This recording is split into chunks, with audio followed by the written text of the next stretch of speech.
इंदौर के चंदन नगर क्षेत्र की दिग्विजय मल्टी में रहने वाले एक युवक ने बीमारी और कथित पुलिस व्यवहार से आहत होकर बिल्डिंग की छत से कूदकर आत्महत्या कर ली। जानकारी के अनुसार बुधवार गुरुवार की दरमियानी रात करीब 3 बजे राजपिता मनोज गर्मी और सांस लेने में तकलीफ के कारण मल्टी के नीचे टहल रहा था। इसी दौरान सोसाइटी के चौकीदार ने उसे टोका और हंगामे की सूचना पुलिस व डायल 112 को दे दी। मौके पर पहुंचे पुलिस कर्मियों ने उसे समझाने की कोशिश की, लेकिन परिजनों का आरोप है कि एक पुलिसकर्मी ने उसे थप्पड़ मार दिया, जिससे वह घबरा गया। परिजनों के अनुसार राज मानसिक रूप से कमजोर था और उसका इलाज चल रहा था। पुलिस से हुई बहस के बाद वह डर गया और घर पहुंचकर भी पुलिस के नाम से घबराता रहा। इसके कुछ देर बाद वह मल्टी की 5वीं मंजिल पर गया और वहां से छलांग लगा दी, जिससे उसकी मौत हो गई। परिवार ने घटना के लिए पुलिस व्यवहार को जिम्मेदार बताया है। 2 बजे के आसपास की है। क्या हुआ था? रात को है ना, हम लोग सो रहे थे और वो अचानक उसको 2-3 दिन से उसको मेंटली थोड़ी डिस्टर्ब है, परेशान है वो, उसकी दवाई गोली चल रही है।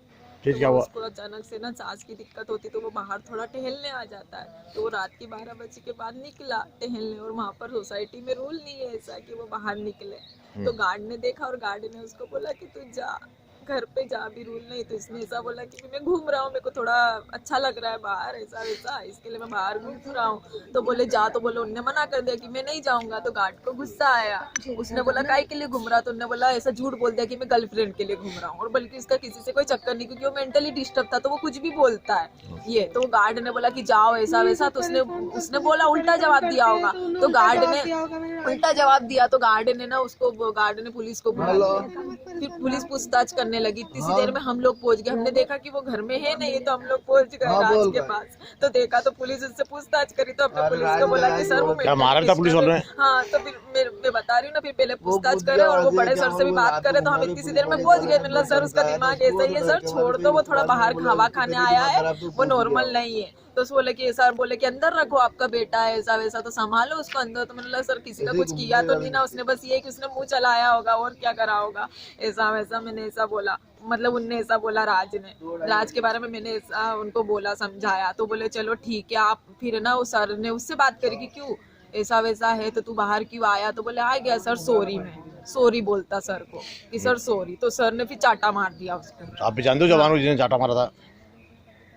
हाँ पहचानती हूँ, थोड़ा थोड़ी शकल याद है, एकदम तो याद नहीं है। कौन थाने के थे वो? गार्ड तो याद है, गार्ड तो रात में बैठता है। नहीं, वो जवान कौन से थाने, कौन से थे पुलिस थाने?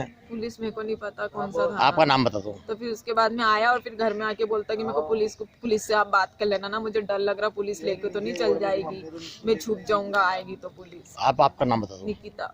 आप कौन है इसकी? बहन, बड़ी बहन। तो एक ये ऊपर का पूरा रात के ये रात की 3 बजे के आसपास की बात है, टाइम तो मैंने नहीं देखा सर। ये हाँ, क्योंकि वो है ना डरता भी था, वो मेंटली डिस्टर्ब था ना, तो कभी मैं क्रोध करता, कभी मैं बच्चे जैसा हो जाता, कभी मैं क्या बात करता है, वो इसका एक दिमाग नहीं चलता था। ये लात लेके आया है, अरे चढ़ा नहीं बाल। थाना चंदननगर में एक सुसाइड का मामला सामने आया है, जिसमें कि एक लगभग 2 बजे में एक जो गार्ड है ताप्ती परिसर का, उस सिक्योरिटी गार्ड, उसके द्वारा फोन किया गया बीट प्रभारी को, मनोज भदौरिया को, कि यहाँ पर एक लड़का न्यूसेंस कर रहा है। इस पर से तत्काल एफआरबी टीम की एफआरबी 42 मौके पर पहुंची और उसके द्वारा उस लड़के को समझाया गया, माता जी को भी समझाया गया। तो माता जी के द्वारा बताया गया था उसकी कि बच्चे का भी मानसिक रूप से बीमार है, उसका डॉक्टर अश्विनी जैन के यहाँ इलाज चल रहा है पिछले 2 सालों से, और उसका इलाज चल रहा है। तो इस पर से उसको समझा बुझाकर और एफआरबी फिर वहां से रवाना हो गई थी, लेकिन उसके लगभग 45 मिनट बाद ही उसने 5वीं मंजिल से कूदकर सुसाइड कर लिया था। इस पर से फिर पुनः 4:07 पर एफआरबी पहुंची, उसको तत्काल हॉस्पिटल ले जाया गया, लेकिन वहां पर उसकी डेथ हो गई। फिलहाल उसमें मर्ग कायम किया जाकर पोस्टमार्टम किया जा रहा है और आयु तथ्यों के आधार वैधानिक कार्रवाई की जा रही है। आरोप भी लगाए हैं उसके लिए। देखिए, जैसा कि मैंने बताया, जब कोई पॉइंट आता है, जैसा कि मैंने आपको शुरू में ही बताया कि 2 बजे सिक्योरिटी गार्ड के द्वारा बताया गया कि एक लड़का निश्चय कर रहा है। इस पर से पुलिस पहुंची थी और उसकी मां के द्वारा सबको बताया गया कि अब ये निश्चय नहीं करेगा, इसको हम और दरवाजा बंद कर लिया। तो इससे चूंकि समझाने पुलिस गई थी वहां पर, और उसके बाद जब 45 मिनट बाद घटना हुई थी, और जैसा कि मैंने बताया, पिछले 2 सालों से उसका चूंकि मानसिक रूप से बीमार था, उसका इलाज चल रहा था।